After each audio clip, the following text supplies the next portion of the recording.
an open boat, 12 men, and a challenging mission ahead. These are the crew of the Clydesdale Bank Coastal Voyager.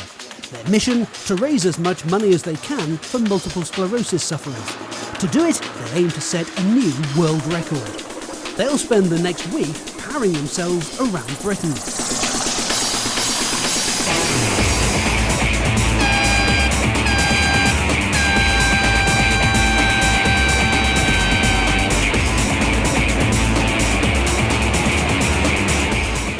The record is for Britain's longest river crossing, north bank to south bank of the River Blythe, the long way round.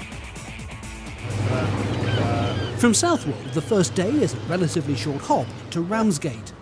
For Doug Ashley, being ship's engineer is no sinecure.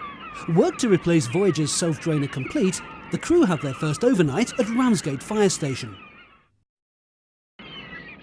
Next morning, the schedule is much tighter. Well, it was an early start this morning. We were up at 4:30 a.m. With the view of getting the kit, everything stowed away, down to harbour, ready to go out to port at 6. And I have to say it was worth it. The sunrise we had and the sea was just like oil, it was just pure silk, like a mill pond. And we were just cruising along at 25-30 knots coming out of Ramsgate, heading down towards Dover. And literally the timing of it, as we came to Dover and saw the white cliffs, the sun came up and turned them pink. It was absolutely surreal. It was amazing.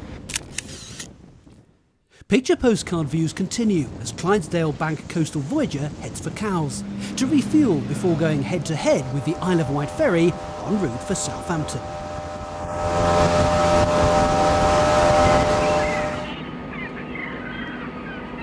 At Ocean Village there's a welcoming party, the first of many. Members of the Multiple Sclerosis Society have turned out in support.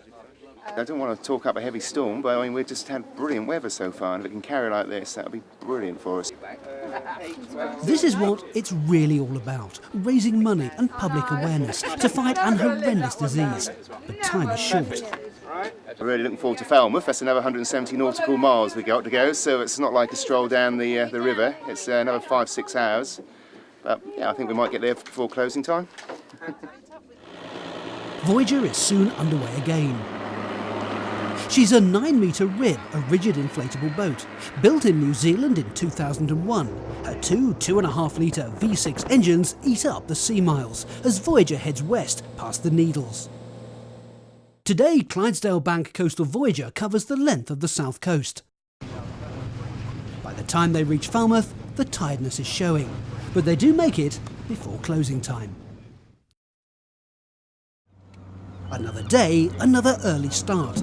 For skipper Marcus Gladwell, the pressure is on. Big day today, Irish Sea, off to Fishguard first of all. We'll have another 100 odd miles.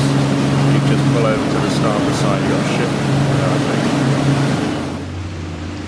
Got off to a fairly dark and dismal start, and the sea was fairly rough to start with, so that got us into the mood immediately.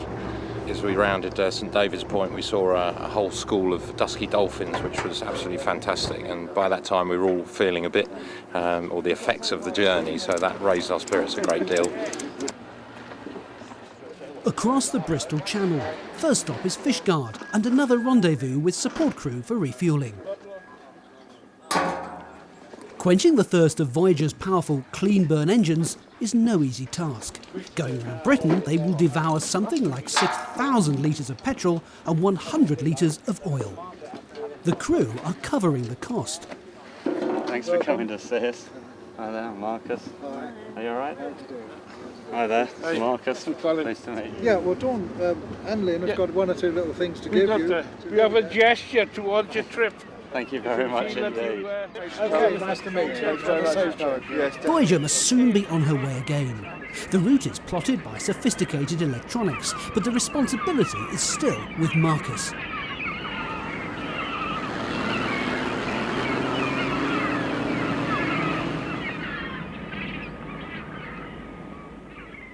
Today's first leg was difficult, and the afternoon run produces more heavy seas and low skies.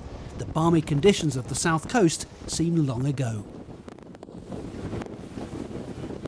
The sheltered harbour of Holyhead on the Isle of Anglesey is a welcome haven, and the support crew have made it ahead of them.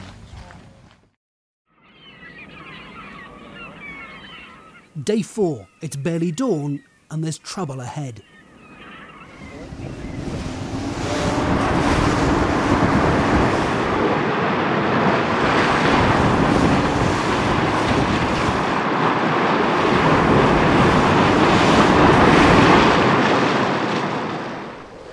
The seas proved too heavy, and instead of Ireland, Clydesdale Bank Coastal Voyager routes back for shelter in the lee of the Isle of Man.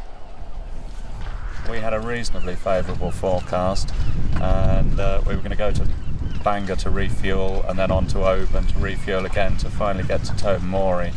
And we just got a bit more wind, and it increased from the northeast, which made Bangor untenable really. We didn't have anywhere else that we could fuel from, so we nipped back into the lee of the Isle of Man, and we wound up here. Sooner or later something had to give, and today was that day. The weather forecast was, I think, a force 3, and we ended up with a force 6, I believe, half an hour out of Holyhead.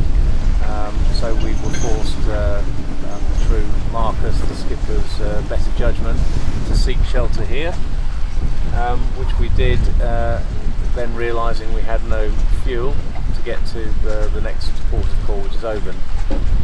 We had nowhere to stay. We weren't due to be called upon, so it was a bit of a surprise when I received a phone call from head office in London saying could we help out the RIB team who was short of fuel, having called in because of the weather conditions. In terms of MS, I have to say on a serious note that the local branch is supporting something like 120 people with MS. This type of publicity is certainly what we're looking for. The Manx people come up with fuel and shelter, but the mission is now a day behind.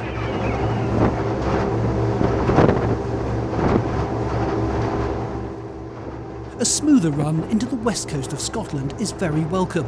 First stop, Oban.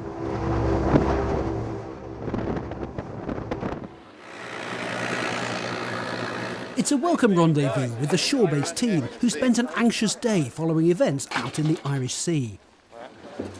Hello there. And of course, the horses have to be fed and watered. Any mariner knows only too well the draining effects of cold and constant motion upon the inner man. A cup of tea and the friendly faces of the support team work wonders.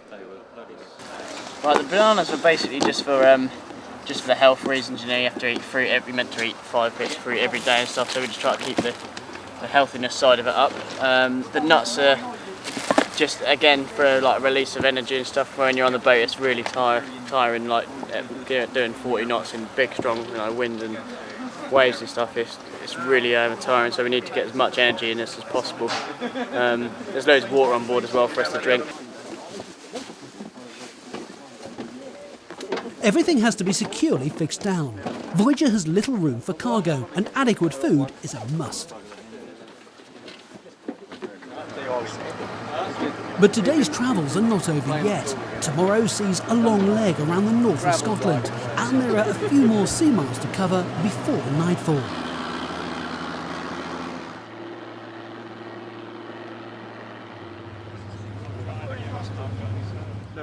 Clydesdale Bank Coastal Voyager's course takes her inshore of the Western Isles to Tobermory.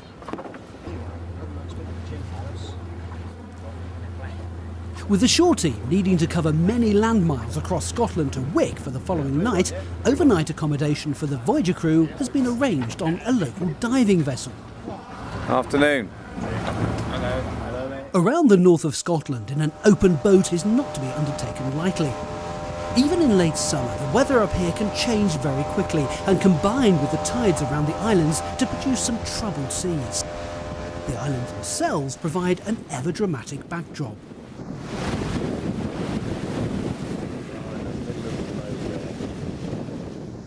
Refuelling is at Kenloch-Burvey. At least the locals seem friendly, if a little surprised. Hello, little fella. Oh, you're a fine one.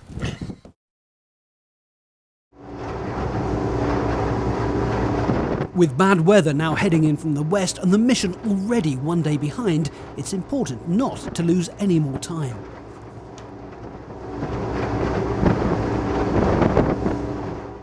The currents flowing around this coast can turn the sea from a mirror to a dangerous whirlpool in no time at all. But at least the weather appears to be holding for now.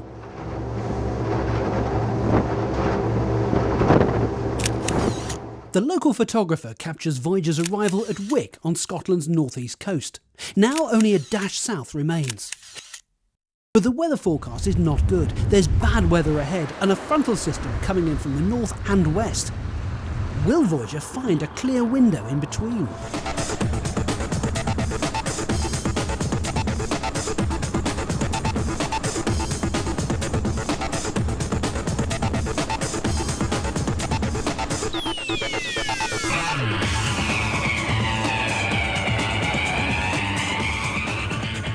Picturesque Whitby on the Yorkshire coast.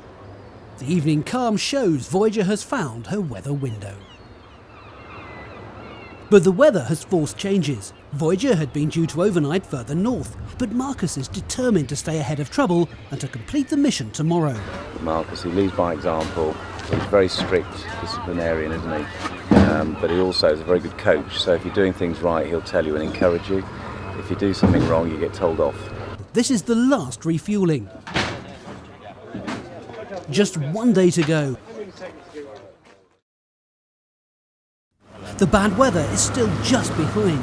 The crew make another early start, but it's worth it as a glorious dawn greets them. There are other friends around as well. This is our greeting party, North Norfolk coast. The Southwold Inshore lifeboat is out to meet them too. And there's a warm welcome for Marcus and his crew.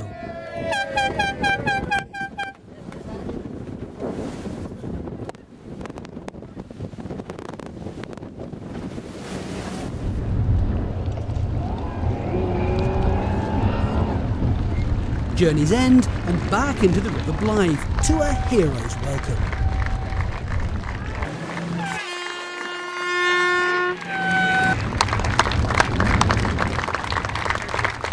Clydesdale Bank coastal Voyager comes into the Walberswick side of the river, little more than 100 yards from where she started 7 days ago.